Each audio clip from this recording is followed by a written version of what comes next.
High-level prison breaks are never obvious. They always use methods you'd never expect. One day a guard brought me my meal. I stared at the spoon and the food. That's when the escape plan hit me. After the guard left, I started digging into the wall with the spoon. I couldn't help but smile to myself. It was exhausting. But the wall was actually giving way. To avoid getting caught, I tore pages out of a book. After soaking the paper in water, I smeared the dirt from the wall onto it. Once it dried, the paper matched the wall perfectly. I used it to cover the hole and hide everything. The prison was surrounded by water, and strong winds blew year-round. So I took the dirt I dug out and slowly sprinkled it out the window, letting the wind carry it away bit by bit. I knew this kind of escape would take time. To buy myself more digging hours, I told the guards I wanted to stay in my cell to read, and requested to skip yard time. To speed things up, I collected the soup from my meals. I spread it evenly around the hole.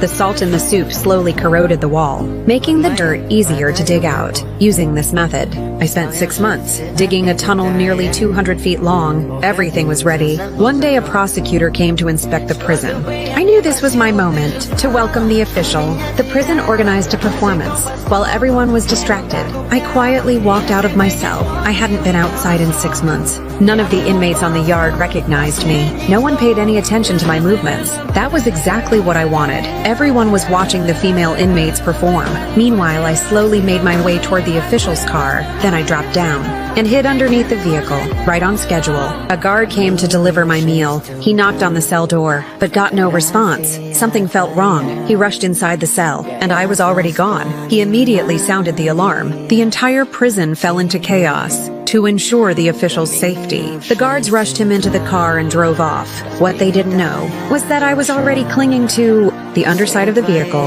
back at the cell. The warden exploded with rage. In anger, he grabbed a book from the bed and threw it at the wall. The book knocked loose the paper covering the hole. The warden pulled the paper away and discovered the tunnel. They immediately concluded that I had escaped through it and called in a detective to investigate. The detective crawled into the tunnel with a flashlight. He moved forward slowly. The tunnel was steep. He slipped and slid straight to the end. There, he realized the tunnel was a dead end. He ordered the guards to pull him back out with a rope. Back in the cell, the detective found a worn-down spoon. He determined it was the digging tool.